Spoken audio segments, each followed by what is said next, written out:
Hello everyone, welcome to biology lecture. My self Somnath Palecha यार। हम लोग एक्चुअली बात कर रहे हैं 11th स्टैंडर्ड के चैप्टर को लेके, एनिमल किंगडम। ठीक है, तो लास्ट लेक्चर में हम लोगों ने यूरो कॉर्डेटा तक हम लोगों ने इसके बारे में डिस्क्राइब कर लिया था। आज का जो हमारा लेक्चर रहेगा वो है सेफेलोकॉर्डेटा से हम लोग स्टार्ट कर रहे हैं। ठीक है, तो चलो डिस्कस करते हैं Cephalochordata. This is one of the sub phylum जिसको हम लोग डिटेल में आज पढ़ाई करेंगे। ठीक है, सो नोटोकॉर्डेटा जो एक्चुअली सॉरी नोटोकॉर्ड जो है ये आप लोगों को देखने मिलता है इन कैटेगरीज में। ठीक है, और कहां से कहां तक, तो एंटीरियर से स्टार्ट होके पोस्टीरियर रीजन तक ये लोग रन करते हैं। फाइन, और ये इनके पूरे थ्रू आउट द लाइफ तक साथ में रहेगा। ठीक है, तो ये आप लोगों को बेसिक यहाँ पे इंट्रोडक्शन आपको समझ में आ गया होगा। नेक्स्ट जो यहाँ पे इंपॉर्टेंट है that is central nervous system जो होता है ये इतना खास डिफरेंशिएट नहीं होता है into the brain and the spinal cord. Okay, ये आप लोगों को यहाँ पे एक कंपलसरी याद रखना बनता है। नेक्स्ट जो है it is consider as a blueprint, मतलब एग्जैक्ट कॉपी या फिर क्लोन बोल सकते हो। Okay, exact copy of a cortex, क्योंकि इनके पास कॉर्डेक्स के सारे कैरेक्टरिस्टिक जो होते हैं वो देखने मिलते हैं। ठीक है, तो यहाँ पे जो एग्जांपल है वो है एमपी ऑक्सिस, जिसके बारे में बात करेंगे। The same diagram has been seen in your NCERT text book also.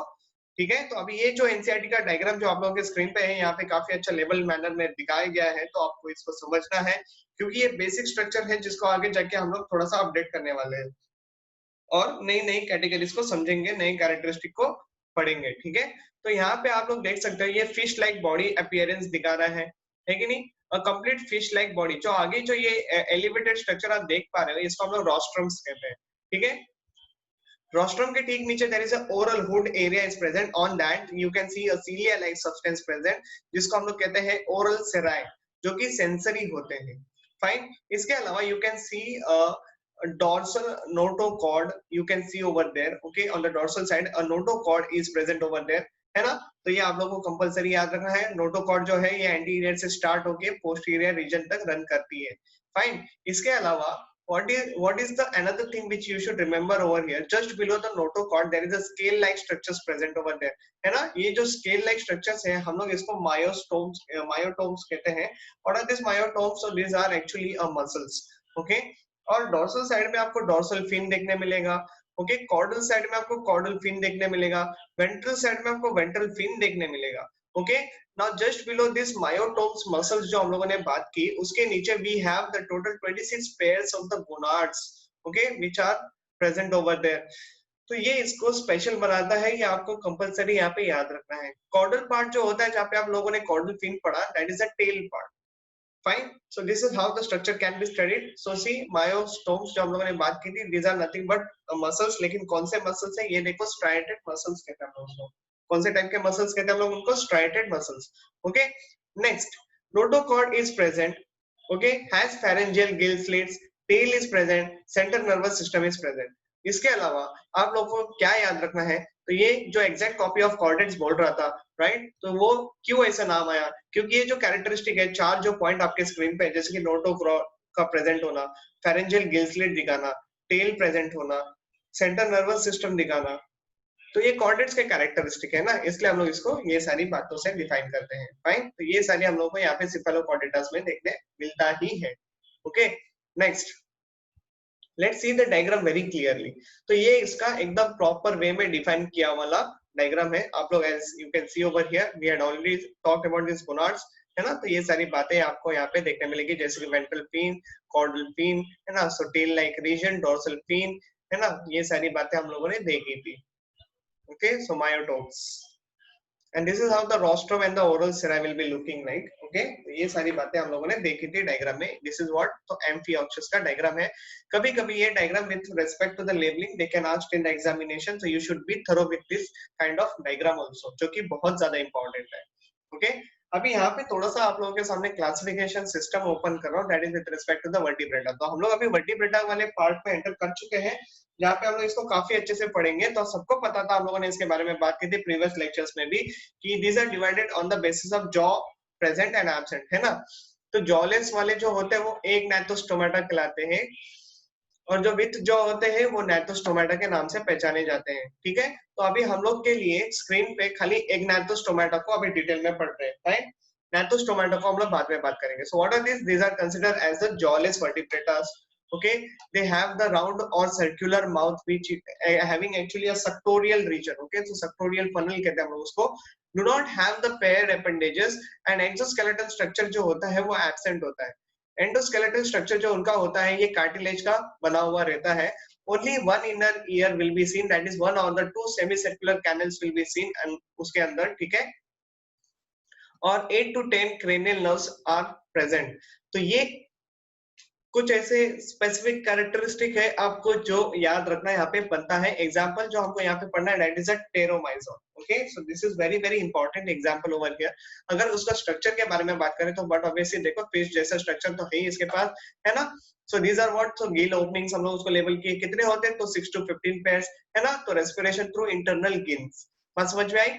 वैसे यहाँ पे देखो ये जो फिन्स होते हैं ये इस तरीके से अरेंज है. आप लोग देखो इसको ये कंटिन्यूअस पैटर्न लाइक बना रहा है ना. तो this are first dorsal fin, second dorsal fin, cartilaginous rays आपको उनके ऊपर देखने मिलेंगे, means line line patterns, the structures which you can see over there, जो कि इसको स्ट्रक्चरल थोड़ा सा फंक्शनल बनाता है, उसके लिए सपोर्टिव बोल सकते हो, मैकेनिकल सपोर्ट प्रोवाइड करता है. ये सारी बातें होती है वहां पे. Next, so this tail will be showing the caudal fin like structure. ठीक है, single nostril will be seen. Okay, now याद रखने वाली क्या बात है, तो यहाँ पे ये specific region which is only seen in the males, हम लोग उसको कहते हैं copulatory papillae. Okay, so this copulatory papillae जो है वो खाली males में देखने मिलता है. अगर इसके अलावा हम लोग with respect to बाकी के सिस्टम को देखें तो जैसे कि digestive system, so they are diaphylosomes. Okay, मतलब that is they have the diaphylosomes जो कि absorption करने में मदद करता है उनको. ठीक है, और सर्कुलेटरी सिस्टम जो होता है वो 2 चेंबर हार्ट दिखाता है, जो नॉर्मली मैंने पहले भी बताया था. One auricle and one ventricle will be present over here. RBC जो होता है वो सर्कुलर देखने मिलेगा एंड न्यूक्लिएटेड देखने मिलेगा. खास करके अगर मैं अपनी बात करूं, मतलब मैमल्स की बात करूं, तो मैमल्स में क्या होता है जब आरबीसी मैच्योर होता है तो उनके पास न्यूक्लियस नहीं होता. न्यूक्लियस क्यों नहीं होता, ई न्यूक्लियट कंडीशन होता है.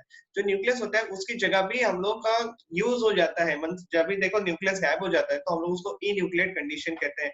और वो जो न्यूक्लियस की जितनी जगह होती है वो बाद में जब न्यूक्लियस चले जाता है तो उतनी जगह भी हमारे ऑक्सीजन बाइंडिंग के लिए यूज की जाती है. Understood. Therefore in mammals mature RBC do not show the nucleus present. ठीक है, इसके अलावा आपको याद रखना है these are poikilothermus and they have the only single class that is called as a cyclostoma. Okay, and have the lateral lines organs which are help for the swimming. हम लोग इसको कहते हैं रियो रिसेप्टर्स, जो कि कंपलसरी आप लोगों को याद रखना है, जो कि lateral line organs कहते हैं. ठीक है, so these are the some examples you can see over here. थोड़ा सा इसका मैं कम कर देता हूँ zooming so that you can able to see the diagram over here. काफी अच्छे से सारे डायग्राम्स मेंशन की गए हैं. तो पहला वाला जो था वो टेरोमाइजोन है, दूसरा वाला ए सिलोमेट लार्वा है and the third one is the myxine. Okay,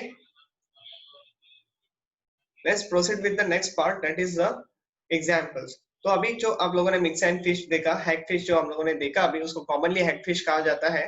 तो इसके कैरेक्टरिस्टिक को लेके बात करते हैं. तो see, mouth is having only the oral tentacles present over there and they are called as a borers. Borers यानी क्या, they feed on the soft tissue. वो किसी भी लाइक होस्ट के बॉडी को पेनिट्रेट करके सॉफ्ट टिश्यू वाला area जो रहता है वहां से ब्लड सकिंग कर लेते हैं. Okay, so they feed on the actually blood you can say और द सॉफ्ट टिश्यू, जिसको हम लोग कहते हैं सैंग्विवोरस. क्या कहते हैं ऐसी कंडीशन को, हम लोग सैंग्विवोरस कंडीशन कहते हैं. and these are actually osmoconformers, means they can change that their body temperature with respect to the surrounding temperatures. okay, और जो उनका डेवलपमेंट होता है वो इनडायरेक्ट डेवलपमेंट देखने मिलता है, that is एमोसिव. ओके, तो ये आप लोगों को यहाँ एक वर्ड यहाँ पे याद रखना पड़ेगा. Okay, ammocoete. Okay, so these are the very common term which is used over here.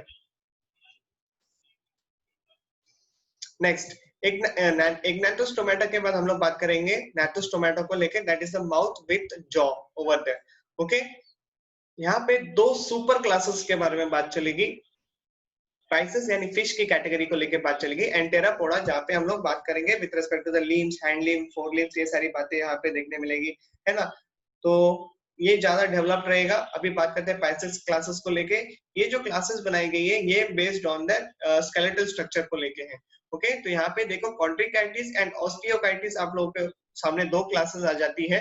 तो कॉन्ट्रिकाइटिस जो होता है वो कार्टिलेजिनस स्केलेटल सिस्टम दिखाता है, whereas जो ऑस्टियोकाइटिस है वो बोनी स्केलेटल सिस्टम दिखाता है. Okay, So let's talk about the chondrocalcium. Now see, they have the endoskeletal structure which is made up of cartilaginous substance. These are marine, normally marine ही होते हैं, okay? Exoskeletal made up of scales and such scales will be called as a placoid scales over here. They have the paired pectoral pelvic fins present. Okay ये सारी जो बातें यहाँ पे लिखी हुई है कैरेक्टरिस्टिक को इसको ध्यान में रखो क्योंकि यही सारी बातें आगे डायग्राम में भी आपको नोटिस करनी आनी चाहिए. Okay they have the paired pectoral and the pelvic fins. They have the unpaired dorsal wings. Okay fins dorsal fins जो कि एक्चुअली दो होते हैं. वेंट्रल फिन जो होते हैं एक्चुअली एक ही होता है. कॉर्डल फिन भी एक होता है. तो ये जो नंबरिंग यहाँ पे मेंशन की है again this numbering is very very important over here. See आप लोगों के स्क्रीन पे एक बहुत ज्यादा इंपॉर्टेंट कैरेक्टरिस्टिक आ रहा है जो अभी ये साल नीट में पूछा गया था. राइट सी कॉन्ड्रिकाइटिस इनका जो है they have see caudal fin जो एक ही होता है वो हेटेरो सर्कल होता है and that is they have the two lobes which are unequal in size. So क्या टर्म यूज किया गया है यहाँ पे heterocercal. Okay what is that heterocercal इसके बारे में मैं अभी डायग्राम में आप लोगों के साथ बात करूंगा क्योंकि since it is a very important characteristic जो कि एग्जाम में पूछा है तो आप लोग ध्यान दो यहाँ पे. ठीक है सो वेंट्रल माउथ आपको देखने मिल सकता है. तो ये रहा डायग्राम यहाँ पे. तो सबसे पहले हेटेरो सर्कल कॉर्डल फिन्स के बारे में बात करते हैं. तो आप लोग देख पा रहे हैं ये ऊपर से बड़ा है नीचे कम हो रहा है. राइट तो ये जो बड़ा होता है ये एक लोब माना जाता है. ये छोटा होता है इसको दूसरा लोब माना जाता है ना. तो दोनों लोब की साइज जो है ये डिफरेंट है इसलिए यहाँ पे बोला गया है two lobes of the caudal fins. इसी के कारण हम लोग उसको टर्म यूज करते हैं हेटेरो सर्कल. बात समझ में आई. This is only the important part which has been asked in the examination. Clear हो गया. तो ये सारी बातें आपके लिए एक्सट्रीमली इंपॉर्टेंट है. ओके सो ध्यान दो ठीक से. This is the first dorsal fin and this is the second dorsal fin. मैंने बोला तो आप लोगों को दो देखने मिलेंगे और एक वेंट्रल फिन आपको देखने मिलेगा. इसके अलावा जो उनके पास जो होता है बड़ा वाला that is called as a pectorial fin. Okay these are two in number one from each side. Okay अब यहाँ पे जो इनके पास गिल स्लिट आप लोग देख पा रहे हो उसको एक्चुअली हम लोग कहते हैं गिल स्लिट्स. लेकिन ये जो फर्स्ट वाला जो है सर्कुलर फॉर्म में कन्वर्ट हो गया हम लोग उसको स्पाइरकल कहते हैं. तो स्टार्टिंग में जो फर्स्ट सर्कुलर गिल स्लिट है वो राउंड हो जाती है छोटी हो जाती है उसको reduce form of first gill कहते हैं. वो भी पेयर्ड होते हैं. So spiracles are paired over here. This are small tiny rounded like structure. Mouth जो होता है ये वेंट्रल साइड में होता है as we had already seen in the description over there. Okay तो अभी ये होने के बाद इनके डाइजेस्टिव सिस्टम को लेके बात करते हैं. दे have the cloaca. Okay cloaca में क्या है जनरली थ्री ओपनिंग जो होती है वो एक साथ जुड़ी जाती है. ओके तो see composed of opening of digestive excretory and the reproductive system की सारी की ओपनिंग आपको क्लोएका में देखने मिलेगी. Okay scroll valves will be seen in case of the intestine. That is only the exceptional case over here. Okay next यहाँ पे जो बात याद रखनी है अभी गिल्स के बारे में बात किया तो गिल्स है तो ब्रांकियल रेस्पिरेशन है इतना तो अभी आप लोगों को क्लियर हो ही गया होगा.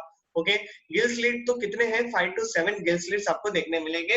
और दूसरी जो बात है जहाँ पे नीट के क्वेश्चन पूछे जाते हैं वो है इनके ऊपर कोई कवरिंग नहीं होती गिल स्लिट की. दिस आर एक्सपोज्ड है ना. So no operculum. कवरिंग को हम लोग कहते हैं ओपरक्यूलम स्ट्रक्चर. ओके जो कि आप लोगों को यहाँ पे नहीं देखने मिलती एक्सेप्ट काइमेरा नाम का जो एक फिश है जो कि कनेक्टिंग लिंक है.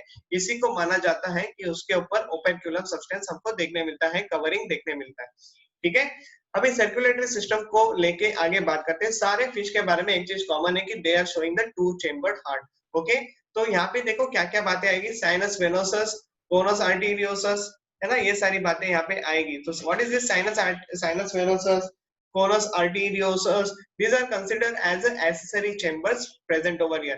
ये जो बात है sinus venosus and the conus arteriosus ये जो पार्ट है मैं इनके बारे में बात करूंगा लेकिन अभी नहीं. जब हम लोग बात चलेंगे हमारी नेक्स्ट चैप्टर की that is the circulation. Okay circulatory system को लेके जब हम लोग बात करेंगे तभी ये सारी बातें हम लोग डिटेल में डिस्क्राइब करेंगे. फाइन नेक्स्ट बात करते हैं सिंगल सर्कुलेशन आप लोगों को देखने मिलेगा क्योंकि जो एक ही टाइप का ब्लड इनके बॉडी में सर्कुलेट होता है. That means heart is receive only one type of the blood जिसको हम लोग कहते हैं deoxygenated blood. Okay which is received over here. Such heart को दूसरा नाम भी दिया गया है that is a branchial that is venous heart के नाम से भी कहते हैं. अभी सिंपल सी बात है देखो डबल सर्कुलेशन जो दिखाता है उसमें हार्ट में दो टाइप के ब्लड रिसीव होते हैं. वन डीऑक्सीजनेटेड जो कि राइट साइड से आता है और ऑक्सीजनेटेड जो कि लेफ्ट साइड से आता है. ठीक है इतना तो आपको यहाँ पे क्लियर हो गया रहेगा. लेकिन जो मैं बात कर रहा हूँ उसको थोड़ा सा ध्यान देने की कोशिश करना. ठीक है that is what over here. See ये जो फिश का हार्ट होता है इनमें खाली आप लोगों को देखने मिलेगा only one type of the receiving blood, that is the deoxygenated type only. Okay, इसलिए ये ब्रैंकियल या फिर वेनस हार्ट के नाम से पहचाना जाता है। Okay, very well developed renal portal system will be seen over here. अगली बात करते हैं एक्सक्रेटरी सिस्टम को लेके, which is actually called as the ureotelic condition. Okay, nervous system जो है यहाँ पे, this shows the 10 pairs of the cranial nerves and shows the large cerebellum, okay, for the balancing and equilibrium. देखो, इनका cerebellum जो है ये काफी लार्ज है, और इसके पीछे रीजन भी है, क्योंकि उनकी बॉडी को बैलेंस करना पड़ता है, उनको इक्विलिब्रियम मेंटेन करना पड़ता है ना। एंड देयर ऑल्फैक्टरी लोब्स भी काफी अच्छे रहते हैं for the detection of the smell. For balancing of the body swimming is very very important, ये भी उनको करते रहना है, नहीं तो वो डूब जाएंगे, ठीक है। सेंस ऑर्गन जो उनके पास होता है, they shows only inner ear, like we have the external ear, middle ear, inner ear, they only have the inner ear and have the 3 semi circular canal over there. Okay, lateral lines organs उनके ऊपर देखने मिलेंगे, जिनको हम लोग रियो receptors कहते हैं। ये भी बात मैंने ऑलरेडी कहा है, दिस आर सेंसरी। जब भी ये लोग जब ग्रुप में स्विम करते हैं तभी आपस में टकराते नहीं है, क्योंकि रियो रिसेप्टर्स काम करते हैं। जब रियो रिसेप्टर बताता है कि मेरे जो राइट वाला फिश है वो मेरे तरफ आने की कोशिश कर रहा है, तो मुझे वो एनालाइज हो जाता है, मेरे रियो रिसेप्टर उसको कैच कर लेते हैं, और फटक से मैं भी उसी डायरेक्शन में मूव कर जाता हूँ। मतलब आप उसी के, मतलब वो राइट में आ रहे हैं तो मैं भी राइट में मूव करूंगा, अगर मैं लेफ्ट में चले जाऊंगा तो दोनों में कोलिशन होगा। बात समझ में आ रही है? तो this rheo receptor helps to identify कि सामने वाला या बाजू वाला जो भी मूव कर रहा है वो किस हिसाब से मूव कर रहा है, so that I can also move according to that. That is the case over here. आप लोगों ने नॉर्मली ग्रुप में देखा ही रहेगा, जब फिशेस एक साथ ग्रुप में मूव करती है तो वो भी एक ही डायरेक्शन में मूव करती है, और उनमें हमेशा कोलिजन ये आपको देखने नहीं मिलता है। ओके, एम्प्यूल ऑफ लॉरेंसन, यहाँ पे एक आपको नाम याद रखना है, which is present at the tip, उनके माउथ के टिप के नॉस्ट्रिल्स के बीच में बोल सकते हो, it is present over there, है ना। And they are actually thermoreceptors. Poikilotherms, these are cold blooded animals. Okay, reproduction जो होता है वो ओविपैरस होता है मोस्टली, सो ओवोविविपैरस कंडीशन भी देखने मिलेगा। स्कोलियोडॉन डॉगफिश ये जो है ये दिखाता है ovoviviparous. Okay, egg will be hatches into the young one and those young one will be given as a birth. Okay, so viviparous जो कंडीशन है that is will be zygaena नाम and pestis नाम के जो organisms है वो करते हैं। Okay, viviparous condition means giving birth to the young one. Body shapes को लेके मैं दो कैटेगरी आप लोगों के सामने सीधा सीधा खोल देता हूँ, सो दैट कंपैरेटिव स्टडी करके ही आप लोगों को बॉडी स्ट्रक्चर्स भी समझ में आ जाएगा। काफी इजी है। लैटरली कंप्रेस्ड होते हैं और ये डॉर्सी वेंट्रली फ्लैटन होते हैं, ठीक है। स्पायरिकल्स, इनमें हम लोगों ने देखा था कि जो स्टार्टिंग का फर्स्ट गिल स्लिट था वो छोटा सा स्पायरिकल में कन्वर्ट हो जाता है, राउंड लाइक स्ट्रक्चर होता है ना। ये आपको पेयर्ड स्ट्रक्चर देखने मिलता है, फाइन। लेकिन वही अगर मैं यहाँ पे बात करूं with respect to this opposite side, okay, तो ये देखो आप लोग ठीक से, ये देखो यहाँ पे क्या हो रहा है, स्पायरिकल्स देखने मिल रहे हैं, ये आपको जस्ट आइस के नीचे देखने मिलेंगे और काफी बड़े होते हैं साइज में, है ना। तो these are spiracle, these are paired structure which are bigger in size also. Okay, और जो बाकी के जो लेग पेयर्ड पेल्विक फिन्स है, डॉर्सल फिन्स है, it is very very reduce in the size. Okay, ये आप लोगों को ध्यान में रखना है। और ये जो बाजू में पेक्टोरल फिन्स है ना, ये इस तरीके से फ्लैट हो गए हैं। देखो यहाँ पे पेक्टोरल फिन यहाँ पे है, कैसे डिफरेंशिएट कर पा रहे हो ना। लेकिन यहाँ पे ये since the body is getting dorsoventrally flattened, these are paired pectoral fins are spreading over all the body। तो बात समझ में आ रही है ना, यहाँ पे ये स्प्रेड हो रहे हैं इसलिए ये ऐसे मूवमेंट दिखाते हैं यहाँ पे, ठीक है। डॉर्सल फिन्स जो है ये काफी ज्यादा रिड्यूस फॉर्म में देखने मिलेंगे, छोटे देखने मिलेंगे। And the caudal fins will be there over here. Okay, gill slits are present on the ventral side, spiracles are large on the dorsal side। ये मैंने आप लोगों को ऑलरेडी बताया था। दूसरी जो बात है, यहाँ पे शार्क को माना गया है सरफेस फीडर। एग्जाम्पल आता है यहाँ पे स्कोलियोडॉन डॉगफिश के नाम से जाना जाता है, zygaena is the another example. Benthic feeder यानी काफी डीप में रहते हैं ये लोग, खास करके टॉर्पेडो माना जाता है, इलेक्ट्रिक रे, इनके पास खुद का एक इलेक्ट्रिक ऑर्गन होता है। If you can see over here, यहाँ पे देखो डॉट डॉट डॉट स्ट्रक्चर बनाया हुआ है, ये यहाँ से वो लोग करंट डेवलप करते हैं। So that is also a very very important part of this organism, है ना।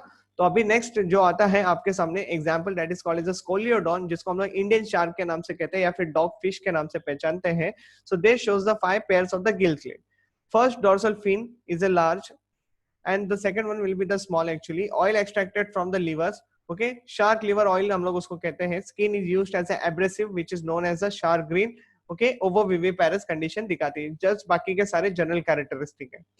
टॉर्पेडो जिसको हम लोग इलेक्ट्रिक रे कहते हैं, जस्ट अभी हम लोगों ने ऊपर डायग्राम कंपेयर कर लिया था, तो ये सारी बातें हम लोगों ने की थी। इलेक्ट्रिक ऑर्गन मैंने आप लोगों को दिखाए थे, जस्ट स्पायरकल के नीचे प्रेजेंट होते हैं और थोड़े साइज में बड़े होते हैं। दीज आर नथिंग बट अब मसल्स के मॉडिफिकेशंस होते हैं जो कि उनको डिफेंस में काम करते हैं, ठीक है, काम आते हैं। नेक्स्ट जो काइमेरा होता है उसको हम लोग कहते हैं रैबिट या फिर रैबिट फिश या फिर किंग्स ऑफ हेरिंग फिश कहते हैं, ये सारे उसके लिए नाम यूज किए गए हैं। yes it is a connecting link between the cartilaginous fishes as well as the bony fishes। अभी कनेक्टिंग लिंक है तो कुछ ना कुछ कैरेक्टर तो दिखाना चाहिए ना, जैसे कि एंडोस्केलेटन वाला कैरेक्टर, कार्टिलेजिनस प्रेजेंट होना, है ना। और यहाँ पे देखो they have the gill slit 4 pairs में प्रेजेंट होते हैं and the covered with the operculum. Bony fish में आप लोगों को ओपेरक्यूलम देखने मिलता है, whereas कार्टिलेजिनस फिशेस में गिल स्लिट्स ओपन होते हैं, वहां पे ओपेरक्यूलम प्रेजेंट नहीं होता है except chimaera. Okay so chimaera ही ऐसा केस है जो आपको ओपेरक्यूलम दिखाता है गिल स्लिट के ऊपर। ट्राइगन जो है उसको कॉमनली स्टिंगरे कहा जाता है, जाइजिमा जो है उसको हैमर हेडेड शार्क माना जाता है। Viviparous have the placenta yolk sac membrane will be seen over here. तो ये इनका जो योक सैक मेम्ब्रेन है वो काफी अच्छा डेवलप्ड रहता है। फाइन, तो ये आप लोगों के सामने कुछ अच्छे अच्छे एग्जांपल्स मेंशन कर दिए, जैसे कि ये काइमेरा यहाँ पे आप लोगों को देखने मिल रहा है, स्कोलियोडॉन ऐसे दिखता है, राइट। और ये प्रिस्टिस जो है अनदर एग्जांपल है, you can see over here. Rostrum देखो इसके पास प्रेजेंट होता है और उनके ऊपर डेंटिकल्स आप लोगों को देखने मिलेंगे, ठीक है। Next this is what the actually hammer headed shark fish, समझ में आई बात, जिसको जाइजिमा के नाम से भी कहा जाता है। Torpedo over here and these are the examples of the cartilaginous fishes. So this is how the trigon look like. Okay, so see how this pectoral fin like structure completely flattened है, right, और spread हो गए हैं side by side, है ना। Coming to the next, that is a pristis, हम लोग उसको शॉ फिश के नाम से कहते हैं। विविपैरस योक सैक प्लेसेंटा होता है उनके पास। राइनोडॉन जो कि लार्जेस्ट शार्क के नाम से पहचाना जाता है, ठीक है। So we are enter into the next classification, that is called as the osteichthyes, हम लोग उसको बोनी फिशेस के नाम से पहचानते हैं, ठीक है। तो अभी इनके कैरेक्टरिस्टिक को देख लो, फटाफट कंपेयर कर लो, बाकी की सारी अपने आप क्लियर हो जाएगी। तो ये एंडोस्केलेटल स्ट्रक्चर दिखाता है, यहाँ पे बोन्स होते हैं, ओके। एक्सोस्केलेटन स्ट्रक्चर यहाँ पे डर्मल स्केल्स का बना हुआ था, और स्केल्स के 3 टाइप देखने मिलते हैं, जैसे कि cycloid, गेनोइड and the ctenoid. Ctenoid type जो होता है ये काफी कॉमनली देखने मिलता है, और जो फ्रेश वाटर और मरीन वाटर में देखने मिलेगा। ऊपर वाले केस में ये खाली मरीन वाटर हैबिटेट दिखा रहे थे, ठीक है। Fins are paired, pectoral and the pelvic fins will be present, unpaired dorsal ventral and the caudal fins आपको देखने मिलेंगे, ठीक है। लेकिन caudal fin जो होता है, यहाँ पे इंपॉर्टेंट बात है, उनके पास 2 lobes सेम साइज के होते हैं, इसलिए होमो सर्कल कंडीशन आती है ऑस्टियोकाइटिस में, ओके। सो ये जो है ये बहुत इंपॉर्टेंट है, as I had already told you. Chondrichthyes को लेके एग्जाम अभी जस्ट रिसेंटली यही पेपर में आ गया है क्वेश्चन, तो आप लोग को समझ में आ गया रहेगा कि इसकी इंपॉर्टेंस क्या है, right. Mouth is on the anterior side.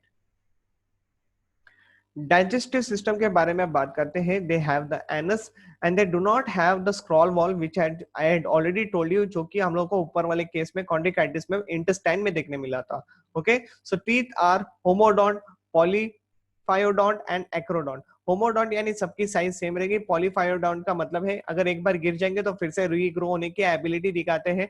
Acrodont just upper surface पे ही है, लाइक हमारे जैसे नहीं है कि एकदम एकदम एम्बेडेड रहेगा, वैसा नहीं है, ओके। तो ऊपर सरफेस पे ही रहने के कारण वो टूटने के चांसेस भी रहते हैं, लेकिन they shows the ability of regrowing, okay, therefore polyphyodont. तो ये डेंटिशियन है, यहाँ पे आप लोगों को कंपलसरी याद रखना है। रेस्पिरेटरी सिस्टम, यहाँ पे branchial respiration, 4 pairs of the gills will be seen covered with the operculum, okay. Circulatory system जो होता है ये 2 चेंबर हार्ट दिखाता है, मैंने ऑलरेडी कहा था, branchial, venous, heart, okay. Everything remains the same over here, explanation will remain same with respect to the heart in every case of the fish, okay. So ये आप लोगों के लिए मैं ऑलरेडी डिस्कस कर चुका हूँ। Now the important part, they have to swim, see they have swim bladder, okay, जिसको हम लोग कहते हैं air bladder, which act as a hydrostatic organ and also act as a lung. They also, other than this, they have the Weberian ossicles, जिसको हम लोग कहते हैं small bones which connect to the air bladder to the inner ear, which helps in the perceptions of the sounds. Excretory system जो होता है ये ammonotelic होंगे। टेम्परेचर जो इनका होता है बॉडी का, that is a poikilothermous condition दिखाते हैं। मे और may not shows the sexual dimorphism condition, do not have the claspers, okay, जो कि मेल्स में हम लोगों ने देखा था। ओवो विविपैरस कंडीशन देखने मिलती है यहाँ पे, या फिर आप लोग खाली बोलो कि विविपैरस कंडीशन में देखने मिलती है, ओके। एमनोटिया जो वर्ड हम लोग यहाँ पे यूज कर रहे हैं, एमनोटिया, ओके, एमनियोटा वर्ड आप बोलो, ऐसे भी बोल सकते हो, ठीक है। दैट इज द केस, मतलब एक्स्ट्रा एम्ब्रियोनिक मेम्ब्रेन जो होती है वो यहाँ पे एब्सेंट देखने मिलेगी, ठीक है। Next, rohu, these are the some examples over here जिसको actually edible fish माना जाता है. Labia rohita is the name, it is a freshwater organism. Okay, next Katla. Katla is the next fish, that is a freshwater fish, again it is edible. Anguilla eel fish के नाम से जाना जाता है, ये माइग्रेटरी होते हैं from fresh water to सी. अगर ये फ्रेश वाटर टू सी में माइग्रेशन दिखा रहे हैं तो इनको कैटाट्रोमस कंडीशन के नाम से भी जाना जाता है. ओके, एंड हिल्सा जो होते हैं this showing the migration from the sea to the fresh water condition, तो इसको एनाड्रोमस कंडीशन माना जाता है. ओके, एंड सार्डिनेला जिसको साल्मन के नाम से काफी फेमिलियर है, तो ये भी एडिबल फिश माना गया है. और सिक्स्थ वन जो कैटेगरी आप लोगों के सामने आ रही है, that is consider as a sea horse condition. Male has a brood pouch and stored egg. Okay, after hatching the male only going to take care of the young one. Protopterus जो condition है आप लोगों के सामने, इसको African lung fish के नाम से पहचाना जाता है. ये बहुत कॉमन और इंपॉर्टेंट क्वेश्चन बन जाता है आप लोगों के लिए. It is a connecting link, but obviously बात है between the bony fishes and the amphibians. Okay, तो बोनी फिशेस के कैरेक्टर क्या है, इसके पास स्केल्स है, लैटरल लाइन ऑर्गन देखने मिलते हैं एंड फिन्स देखने मिलता है. लेकिन एम्फीबियंस वाले कैरेक्टर क्या है, तो उनके पास लंग्स होता है, they have the internal nares and the 3 chamber heart over here. Okay, next gambusia fish जो होता है ये इकोनॉमिकली भी वेरी डिमांडिंग है, क्योंकि मॉस्किटो लार्वा के ऊपर फीड होती है. तो जिस एरिया में ज्यादा मॉस्किटो के लार्वा ग्रो हो रहे हैं वहां पे गैम्बुशिया फिश को रिलीज भी किया जाता है. Okay, so very very important part. अभी कुछ यहाँ पे जो कि एक अलग से प्रायोरिटी दिया है मैंने, जैसे कि cartilaginous fishes and the bony fishes का comparison. Okay, so these are found in the marine and these are found in the fresh water as well as in the marine water. Exoskeleton जो होता है placoid scales का होता है. यहाँ पे cycloid, ग्रेनॉइड and ctenoid. Ctenoid जो मैंने ऑलरेडी बोला था कि ये बहुत कॉमनली सीन होता है. एंडोस्केलेटल स्ट्रक्चर जो होता है कार्टिलेजिनस होता है, यहाँ पे बोनी देखने मिलेगा. ओके, वेंट्रली माउथ है, यहाँ पे एंटीरियर माउथ है. डाइजेस्टिव सिस्टम जो क्लोएका देखा था, यहाँ पे एनस प्रेजेंट होता है. स्क्रॉल वॉल देखा था, यहाँ पे एब्सेंट होता है. Respiration through 5 to 7 pairs of the gill slit, whereas here is a 4 pairs of the gill slit. Okay, no operculum, but operculum is in. लेकिन आपको पता है कि chimaera is one of the example जहाँ पे आप लोगों ने ओपर्क्यूलम पढ़ा है. ठीक है, air bladder is absent over in this case, इसलिए उनको कंटिन्यूअसली स्विम भी करना पड़ता है. दूसरी बात यहाँ पे एयर ब्लैडर उनके पास प्रेजेंट होता है. ठीक है, weberian ossicles will be absent. Yes, हम लोग ने ये भी कैरेक्टरिस्टिक देखा, सो यहाँ पे प्रेजेंट होता है और एयर ब्लैडर के साथ कनेक्ट भी होता है. Okay, year and air bladder साथ में कनेक्ट होते हैं. नेक्स्ट, एक्सक्रेटरी मटेरियल जो इनका होता है यूरियोटेलिक होते हैं, ये मोनोटेलिक होते हैं. सेरिबेलम इनका बड़ा होता है, इनका छोटा होता है. इनके पास ऑल फैक्टरी लोब भी काफी अच्छे डेवलप्ड होते हैं, यहाँ पे छोटे डेवलप्ड होते हैं. Caudal fin, yes, very very important, heterocercal होता है, यहाँ पे होमो सर्कल होता है. dorsal fins 2 in number, whereas here only 1 in number. तो again the exceptional characteristic has came. Okay, तो यहाँ पे हम लोगों ने सारा खत्म कर दिया है with respect to the cartilaginous fishes and the bony fishes वाला classification. Okay, ये रहा आपके सामने कुछ important diagrams. So structure of a typical bony fish का structure देके रखा है, तो देखो ये किस तरीके से दिखते हैं, है ना. Mouth, eye, pectoral fins, okay, dorsal fins, caudal fins, आप लोगों को ये सारी बातें यहाँ पे देखने मिल रही है. Right, lateral line organ. So this completely यहाँ पे जो आप लोग ये लाइन देख रहे हो, this is a lateral line organ जो कि रियो रिसेप्टर्स होते हैं. ओके, सो अगले लेक्चर में हम लोग बात करेंगे with respect to the many more things. Okay, तो यहाँ पे हम लोग एयर ब्लैडर के बारे में बात करें तो यही है वो जो actually very very important role play करता है